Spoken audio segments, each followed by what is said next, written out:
저희가 광고 드린 대로 9월부터 우리가 복음으로 물든 삶이라는 주제를 가지고 4주 동안 9월 한 달 동안 저희가 이 복음에 대해서 좀 집중해서 살펴보려고 합니다. 여러분 아시는 것처럼 모든 설교의 목적은요, 당연히 복음을 증거하는 데에 있습니다. 복음을 선포하는 것이 바로 설교의 목적이지요. 저도 매주일 이렇게 설교를 준비하면서 항상 제가 놓치지 않으려고 하는 그 핵심은 정말 이 설교의 이 메시지의 결론이 복음인가, 이 예수 그리스도를 증거하고 또 복음을 나타내고 있는가에 대해서 항상 고민하고 또 준비를 합니다. 사실은 이 복음이 빠지면 아무리 좋은 설교도 사실 우리에게는 효력이 없는 것이겠지요.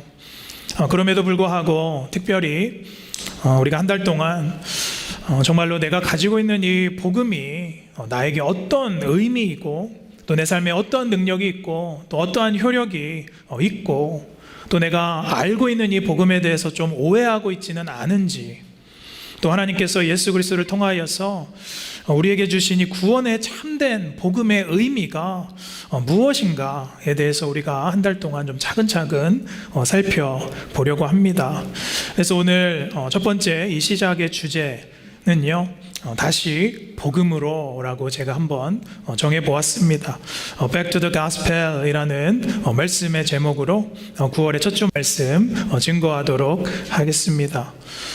제라드 윌슨이라는 목사님이 계신데요, 제가 캔사스에서 공부했던 미드웨스턴 침례신학교의 교수님입니다.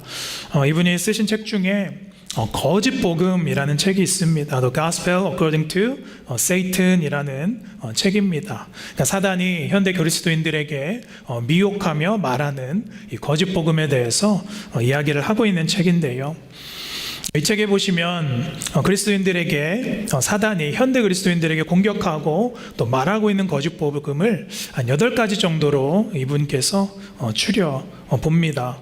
여러분도 이 내용들을 하나씩 보시면서 혹시 내가 오해하고 있거나 내가 이러한 진리를 믿고 있지는 않나 한번 점검해 보시면 좋겠습니다. 첫 번째는요, 이런 말입니다. 이러한 거짓 복음이죠. 하나님은 오직 네가 행복하기만을 바라신다라는 말이지요. 우리의 삶의 행복이 최고다라고 생각하는 행복 추구의 거짓 복음을 말하고 있습니다. 또 두 번째는 인생은 한 번뿐이다라고 말하는 것이지요. 그러니까 세상을 사랑하고 이 세상을 즐겨야 한다라는 그러한 거짓 복음입니다. 또 세 번째는 너만의 진리로 네가 살아가는 거야 라고 말하는 거짓 복음이지요. 특별히 이 포스트 모던 21세기를 살아가면서 너도 진리이고 내가 말하는 것이 진리가 없는 누구나 진리인 이 세상을 살아가면서 사단이 우리를 미혹하고 있는 거짓 복음을 말하는 것 같습니다. 또 네 번째, 지금 네가 느끼고 있는 그 감정, 그 느낌, 그 생각을 믿어라 라는 어떤 감정 중심, 생각 중심, 우리의 마음 중심의 복음을 사단은 우리를 통하여서 조장을 한다는 것이죠.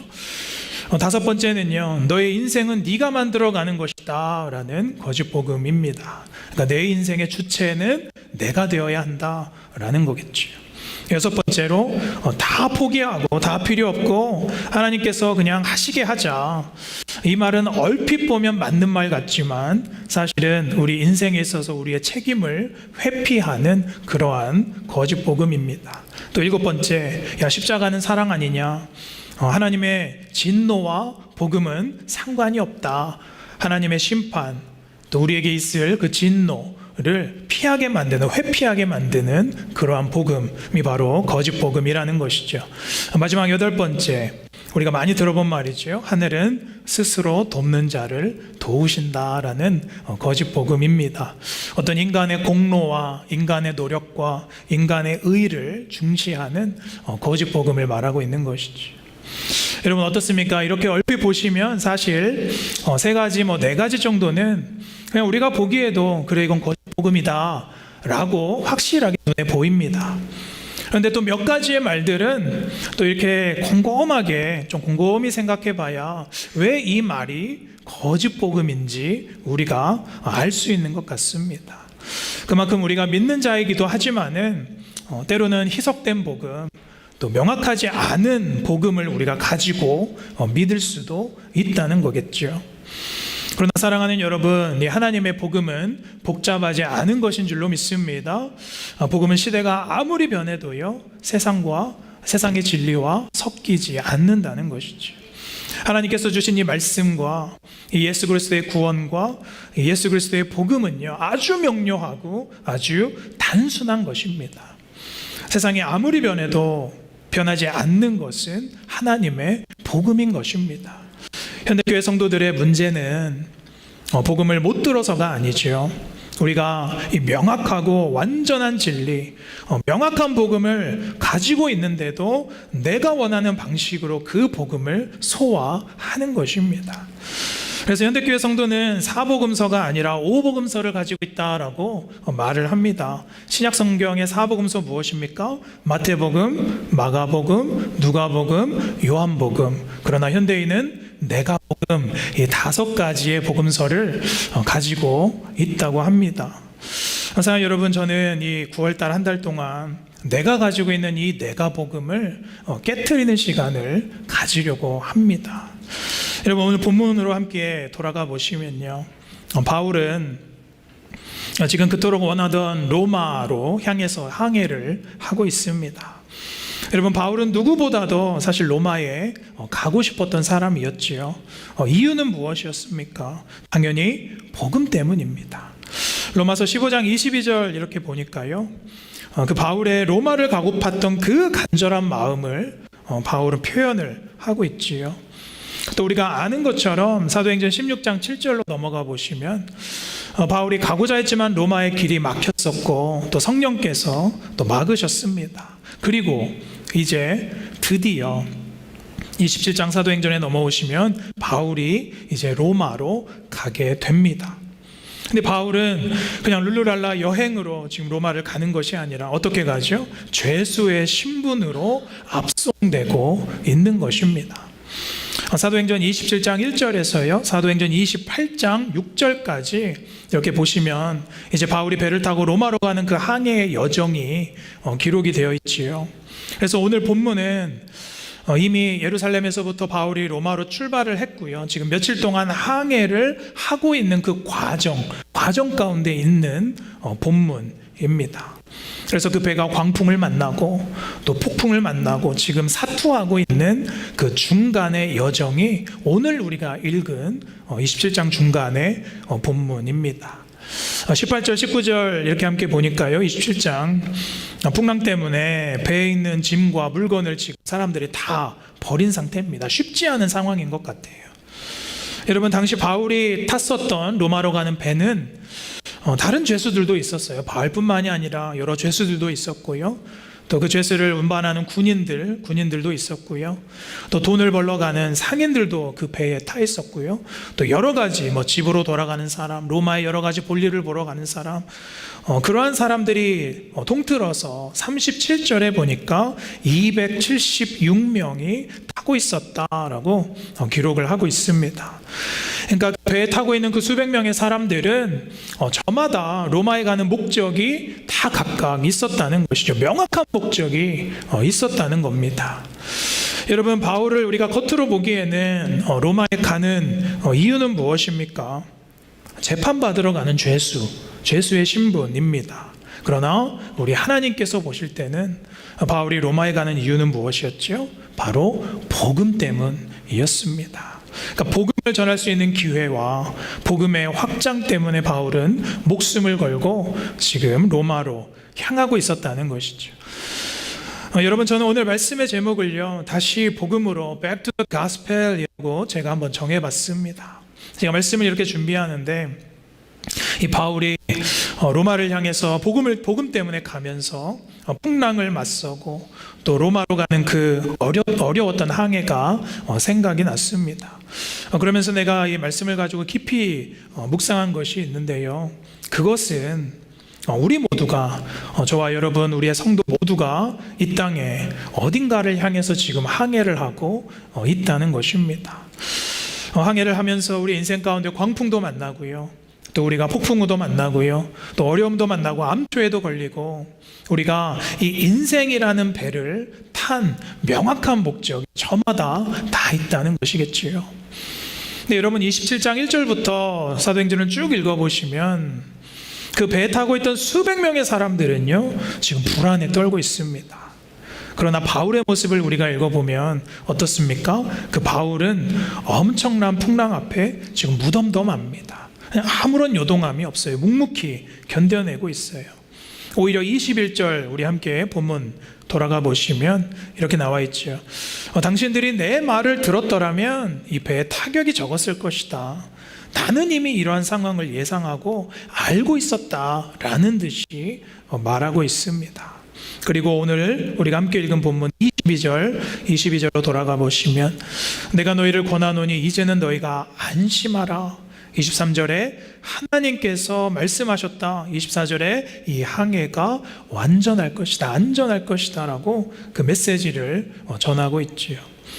사랑하는 여러분, 이 바울의 마음과 같이 이것이 우리가 복음을 가지고 복음을 목적으로 항해하는 사람들의 마음이 되어야 될 줄로 믿습니다.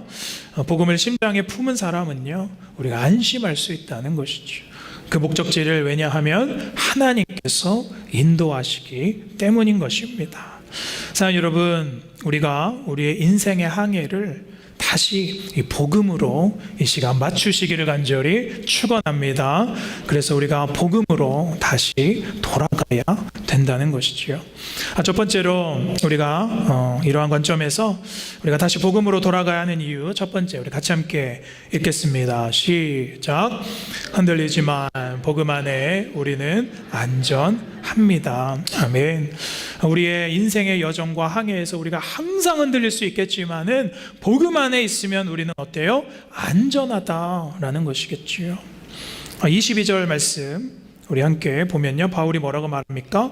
안심하라. 너희 중 아무도 이 생명에는 아무런 손상이 없겠다라고 말합니다. 여러분, 당시 예루살렘에서 로마로 가는 이 배를 탄다는 것은요, 사실은 짧은 여정이 아닙니다. 풍랑을 만약에 안 만나고 표류를 안 했어도요, 사실은 3주 이상 걸리는 아주 긴 거리의 여정이지요. 그러니까 이 배를 타는 사람들은 생명을 걸 수밖에 없는 일이었습니다. 그러나 생명을 걸고 그 배를 타야만 하는 이 각자만의 이유가 다들 있었다는 거예요. 목적이 있었다는 것이죠. 로마를 향한 그 목적이 있었다는 겁니다. 바울처럼 누군가는 죄를 져서 지금 로마의 감옥으로 압송되고 있고요. 또 어떤 사람은 가족을 위해서 또 돈을 벌러 로마에 갑니다.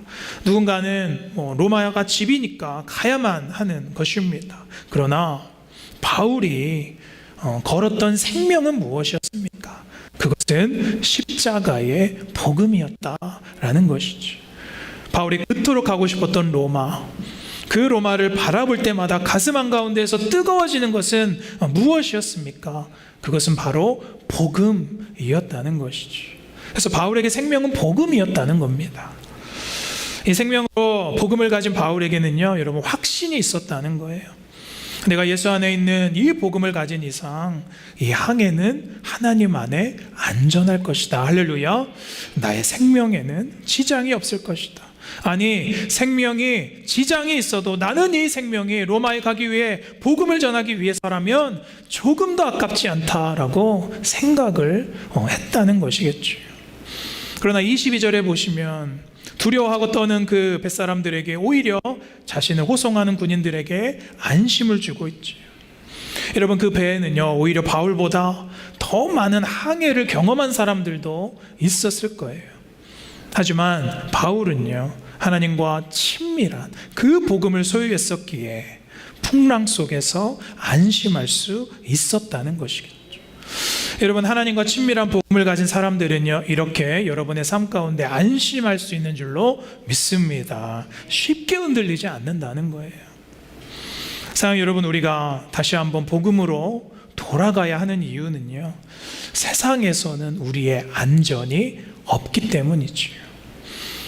철학자 어거스틴, 신학자 어거스틴 이렇게 말했습니다. 하나님 안에 거하기 전에 나의 영혼은 안식하지 못했었다. 사랑하는 여러분, 우리가 이 복음으로 우리가 물들지 않으면 세상에서는 절대로 우리가 안식을 찾을 수가 없는 것입니다. 그 말은 이 복음 자체가 우리에게 안식이 된다는 것이지요. 사랑하는 여러분, 복음으로 물든 사람은요, 우리가 안전하다는 거예요. 사단은 끊임없이 우리에게 이 불안함을 주지요. 야, 너의 생명은 이 구원, 이 복음이 다가 아니다. 세상에 다른 가치다. 네가 아무리 복음을 가졌다고 해봐야 너의 삶을 봐라. 야, 형편이 없지 않니? 야, 어제 네가 똑같은 죄를 지었지 않니? 자꾸 우리의 눈을 돌려서 복음에 집중하지 못하게 하고 세상에 집중하게 한다는 거예요. 여러분, 사단은요, 우리가 가지고 있는 이 복음이 정말로 아무것도 아닌 것처럼, 아무 능력이 없는 것처럼, 이 복음이 나와는 상관이 없는 것처럼 우리를 미혹하고 공격한다는 거예요. 그럼 우리의 삶이 목적이 달라지고요, 우리가 죄로 넘어질 수밖에 없고요, 급기야는 내가 복음을 알매도 불구하고 내 신앙을 포기하게 된다는 거예요. 여러분, 우리가 복음에 집중하지 않으면 이 신앙이 성장하는 것을 포기하게 되는 것이죠. 바울도 이러한 고민과 이러한 스트러글링이 있었지요. 바울도 그것을 알았지요. 로마서 7장 24절 25절 우리가 함께 다 같이 읽겠습니다. 24절부터 시작. 이 사망의 몸에서 누가 나를 건져내랴. 25절 예수 그리스도로 말미암아 하나님께 감사하리로다. 그런즉 내 자신이 마음으로는 하나님의 법을, 육신으로는 죄의 법을 섬기노라. 바울이 지금 고백하고 있는 거예요. 내가 복음을 안 가진 것이 아니다. 그러나 나에게는 여전히 이 육신의 죄와 공고한 영적 갈등이 있다라고 표현하고 있어요. 그러나 바울의 결론은 무엇입니까? 야, 이 복음이 나에게 힘이 없구나. 내가 복음을 가져도 넘어지는구나. 내가 그러니까 내 인생이 망하는구나. 그것이 결론이 아니었다는 거예요. 7장 24절 25절에서 이제 8장 1절로 넘어오면서 바울이 뭐라고 고백합니까? 8장 1절 같이 함께 읽겠습니다. 시작. 그러므로 이제 그리스도 예수 안에 있는 자에게는 결코 정죄함이 없나니. 2절. 이는 그리스도 예수 안에 있는 성령의 법, 생명의 법이 죄와 사망의 법에서 너를 해방하였음이라. 아멘. 7장에서 그 바울의 고민과 고통 다음에 8장 1절에서 그러므로라고 이제 이어가고 있지요. 근데 여러분, 사실 우리의 말 번역으로는 그러므로라고 되어 있지만 히브리어를 보면 아라라는 단어인데요, 사실은 그렇다면으로 번역하는 게 더 정확합니다. 그렇다면 너희가 복음을 가져도 힘이 없냐? 때로는 복음을 가졌지만 무너지냐? 죄 가운데 거하고 있느냐? 그렇다면 이제 그리스도 예수 안에 있는 자에게는 결국 정죄함이 없다. 그리스도 예수 안에 있는 자는 생명의 성령의 법이 이 죄와 사망의 법에서 너를 어떻게 했다? 자유케 했다라고 말씀하고 있다는 거예요. 그래서 여러분, 복음의 결론은 무엇입니까? 우리의 자유함이라는 것이죠. 할렐루야. 오히려 넘어지는 죄에 있어도, 오히려 내 불안한 인생이어도, 오히려 수많은 풍파가 우리의 여정 가운데 있어도 예수님이 나를 구원하셨다는 이 복음은 나를 그 모든 문제로부터 해방시킨다라고 말씀하고 있다는 것이죠. 그래서 오늘 본문에 바울에게 하나님께서 주신 메시지는 무엇입니까? 24절. 너와 함께하는 자들은 다 너에게 주겠다라고 말씀하고 있지. 이 말씀의 뜻은요, 두 가지예요. 첫 번째는 배 탄 자들은 다 내가 살리겠다, 다 구원하겠다라는 그 구원의 상징을 말하고 있고, 두 번째는 그들이 너를 통하여서 복음을 듣겠다, 하나님을 알게 될 것이다 라는 뜻입니다. 그래서 복음 안에 우리의 안정과 우리의 자유가 있는 줄로 믿습니다. 오늘 27장 말씀에요, 이 배가 풍랑 때문에 흔들리고 또 이렇게 표류할 때 뱃사람들이 가장 먼저 한 것은 무엇입니까? 말씀 18절로 함께 돌아가 보실까요? 18절에 보시면 풍랑으로 심히 애쓰다가 짐을 어떻게 했어요? 바다에 풀어버리고 바다에 던졌다는 거예요. 왜 그렇습니까? 선체가 무거우면 풍랑 때문에 배가 뒤집어지기 때문이겠지요. 그리고 19절에 배의 기구들도 다 똑같이 이제 버렸다는 거예요. 살기 위해서 버렸다는 거겠죠. 그래서 오늘 두 번째, 우리가 이 복음으로 우리 성도님들께서 돌아가기 위해서 우리가 꼭 해야 되는 질문이 있습니다. 같이 함께 읽겠습니다. 두 번째, 시작. 복음으로 돌아가기 위해 버릴 준비가 되었는가? 내가 이 복음으로 다시 돌아가기 위해서 버릴 준비가 되었는가에 대한 질문이 있어야 된다는 거예요. 여러분, 구원을 가진 자들은요, 우리 인생 안에 복음보다 중요한 것은 없습니다. 여러분, 당시 사람들에게 배에 가지고 있던 이 짐이 중요했을까요? 안 중요했을까요? 목숨과도 같은 것이었겠지요. 그러나 일렁이는 풍랑 앞에서는 그들이 버릴 수밖에 없는 거예요. 결국에는 버릴 수밖에 없는 겁니다. 하찮아지는 거예요. 그것을 못 버리면 그들은 다 뒤집혀서 죽게 되어 있었다는 거예요. 자, 여러분, 비행기가 때로 이렇게 공항에 불시착을 했을 때요, 승객들이 빨리 통로를 통해서 다 나와야 되는데, 밖으로 나와야 되는데, 때로는 승객들이 아수라장이 되어서 비행기가 그냥 폭발하는 경우도 있답니다. 왜 그렇지요? 자신의 짐을 챙겨서 나오려다가 아수라장이 된다는 거예요. 여러분, 오히려 세상에 미련이 남아서 우리가 움켜쥐려 할 때 우리는 죽어갈 수밖에 없다는 거예요. 이 말은요, 복음을 가진 자들은 결국 세상에서 나의 생명인 이 복음을 위해서 못 버릴 것이 없다는 것입니다. 그래서 빌립보서 3장 8절에 바울이 뭐라고 고백합니다. 같이 함께 읽겠습니다. 시작.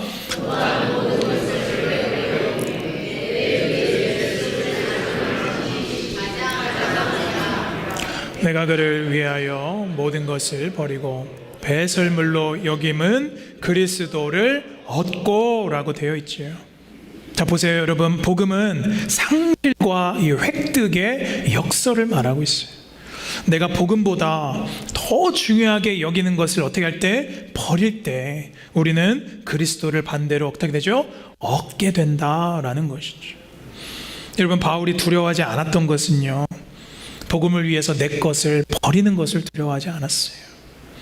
그렇지 않으면 고린도전서 9장 27절 말씀처럼 내가 내 몸을 쳐서 하나님께 복종하는 것은 내가 남에게 이 복음을 전파한 후에 내가 도리어 버림을 당할까 두렵다라고 말합니다. 그러니까 내가 불순종하다가 내가 복음을 붙잡지 못하고 그냥 그렇게 살아가다가 하나님께 버림받는 게 도리어 나는 그것이 더 두렵다라고 말하고 있지요. 그래서 오늘 22절에 바울이 그 벳사람들에게 하는 말이 뭡니까? 22절. 너희 중 아무도 생명에는 손상이 없겠고 무엇만 손상받는다고요? 오직 배뿐이라 라고 말합니다. 자, 여러분, 우리는요, 우리 인생 가운데 우리가 지금 타고 있는 배, 내가 가지고 있는 배가 영원할 거라고 생각을 합니다. 내가 가진 재산, 내가 가진 소유, 내 건강, 내 터전, 내 배는 여러분 영원하지 않습니다. 성경은 뭐라고 말합니까? 영원한 것은 무엇이냐? 푸른 마르고 꽃은 시드나 우리 하나님의 말씀이 어떻게 서리라? 영영이 서리라. 할렐루야. 사연 여러분, 여러분의 무엇이 되었든지 간에 언제든지 소멸하게 되어 있어요. 여러분, 그게 순리입니다. 그러나 하나님의 복음은 그 누구도 빼앗아갈 수 없고 소멸하지 않는 것이 우리 하나님의 복음인 줄로 믿습니다. 복음은 생명에서 생명을 얻게 만든다는 거예요. 그 끝은 천국과 구원입니다. 여러분, 배를 잃는 것을 두려워하지 않기를 간절히 소원합니다. 히브리서 12장 1절 우리 함께 다 같이 읽겠습니다. 시작.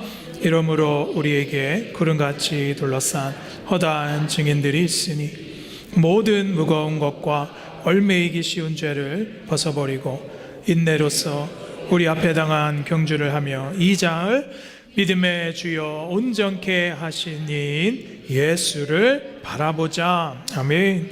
사연 여러분, 복음을 가져도 우리가 흔들릴 수 있다고 성경에서 말하고 있는 거예요. 욕심으로, 내가 가진 죄로 흔들릴 수 있어요. 또 하나님께서 일부러 우리를 흔드실 때도 있어요. 왜 우리를 하나님께서 흔드시는가? 그것은 네가 버려야 할 것이 있다. 네가 그 복음을 위해서 버려야 할 것이 있다 라고 말씀하고 있는 것이죠. 사랑하는 여러분, 여러분께서 풍랑이는 그 항해의 여정 가운데, 그 흔들리는 여러분의 인생 가운데 무엇을 버리시겠습니까? 여러분, 마가복음 10장 이렇게 보시면요, 눈먼 자 맹인 바디메오가 이제 예수님이라는 소리를 딱 듣자 가장 처음으로 했던 행동이 나옵니다. 마가복음 10장 50절 말씀 우리 함께 읽겠습니다. 시작. 맹인이 겉옷을 내버리고 뛰어 일어나 예수께 나아오거늘. 이 거지 바디메오가요, 예수님이라는 소식을 듣자마자 예수님께 나아가면서 했던 첫 번째 행동이 뭐예요? 겉옷을 내버리고 벗어던지고. 여러분, 이 바디메오에게는 사실 거지였기 때문에 이 옷, 가진 옷 하나가 전부입니다. 근데 예수님께 나아가기 위해서 그것은 옷을 벗어던지는 그러한 결단을 했다는 거예요. 나의 모든 육체를 보여서라도 이전과 다른 나의 결단을 예수 그리스도께 보여주었다는 거예요. 이러한 복음을 향한 결단이 여러분에게 있게 되시기를 간절히 축원합니다. 자, 세 번째, 우리가 다시 복음으로 돌아가기 위해서 세 번째, 이 질문이 필요합니다. 함께 읽겠습니다. 시작. 복음에 전심으로 가치를 두는가? 내가 이 복음에 정말로 전심으로 가치를 두고 있는가? 여러분, 우리가 복음을 알고요, 또 복음을 믿습니다. 로마서 1장 17절 말씀, 복음에는 하나님의 의가 나타나서 믿음으로 믿음에 이르게 하나니 기록된 바 오직 의인은 믿음으로 말미암아 살리라 함과 같으니라. 자, 복음을 가진 자들에게는 하나님의 뭐가 나타나요? 의가 나타난대요. 이 하나님의 의는 제가 뭐라고 말씀드렸죠? 하나님의 복음, 또 구원, 또 하나님의 공의, 또 하나님의 심판, 또 하나님의 뜻, 그것이 하나님의 의입니다. 그래서 그 하나님의 의는 우리에게 믿음을 준다는 거예요. 그렇기 때문에 우리는 믿음으로 복음을 영접하고 그 복음을 소유한 자는 그 순전한 복음의 전심일 수밖에 없습니다. 왜냐하면 복음을 가진 자들은 복음으로, 믿음으로 살기 때문인 것입니다. 할렐루야. 그런데 우리가 왜 복음에 물든 삶을 살지 못합니까? 그것은 복음보다 여전히 내가 가지고 있는 더 큰 미련이 있기 때문이죠. 출애굽기 14장에 보시면 출애굽 백성들은요, 하나님을 듣고 알았습니다. 구원의 복음을 들었어요. 그러나 그들이 홍해 앞에 섰을 때, 또 광야에서 그들이 복음을 완전하게 소유한 것은 아니었다는 것이죠. 복음이 그들에게 완전하게 소유되지 못할 때 그들에게 나타났던 증상이 있죠. 그것은 무엇이었습니까? 미련이었습니다. 아쉬워하는 것. 미련이 그들 가운데 증상으로 나타났어요. 11절에 보시면 애굽에 매장지가 없어서 당신이 모세가 우리를 이끌어내어서 이 광야에서 죽게 하느냐, 애굽 사람을 섬기는 것이 차라리 광야에서 죽는 것보다 낫겠다라고 말합니다. 그러니까 이 말은 뭐예요? 애굽에서는 우리가 종이었지만, 노예였지만 먹기도 했었고 노역하면서 나름대로 잘 살았다, 그 이전에 애굽 생활에 관해서 나쁘지 않았다, 미련을 가지고 있었다는 거예요. 그러나 여러분, 그들의 모습은 결국엔 노예였었다는 거예요. 자유가 없었다는 겁니다. 여러분, 기억해야 될 것은 복음을 가진 자들은 미련 없이 삶의 방식이 바뀌는 줄로 믿습니다. 여러분, 복음은 겉모습이 변하는 것이 아니라, 겉모습뿐만 아니라 삶의 방식의 변화를 가져오는 줄로 믿습니다. 여러분, 내가 복음을 정말로 가졌는데 이전의 모습과 내가 똑같다면, 내가 변함이 없다면 내가 가진 복음이 완전한가 살펴보셔야 돼요. 복음이 불완전한 것이 아니라 내가 이 복음의 전심인지 다시 한번 돌아보시기를 축원합니다.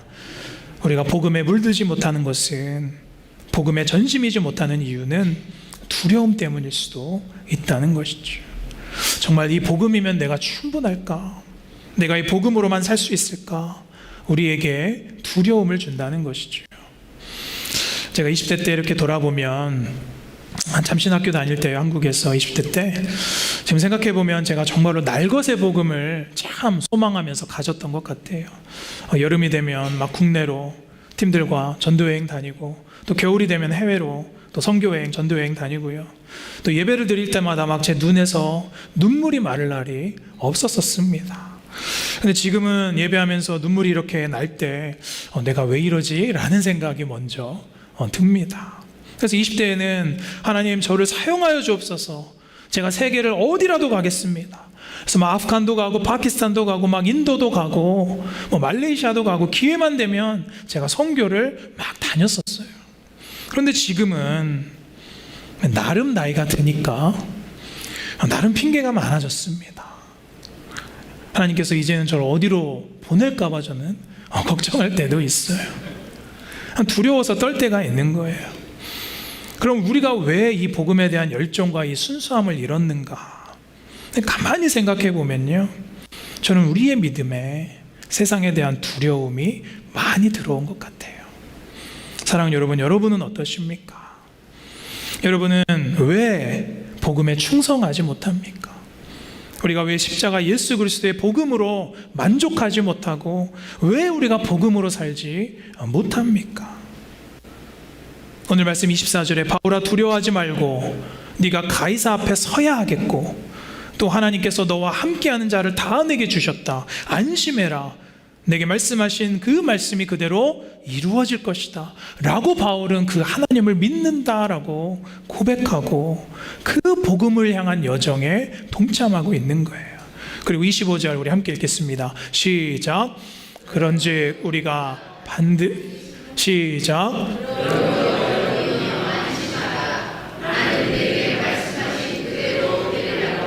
하나님을 믿노라. 26절 시작. 그런즉 우리가 반드시 걸리리라.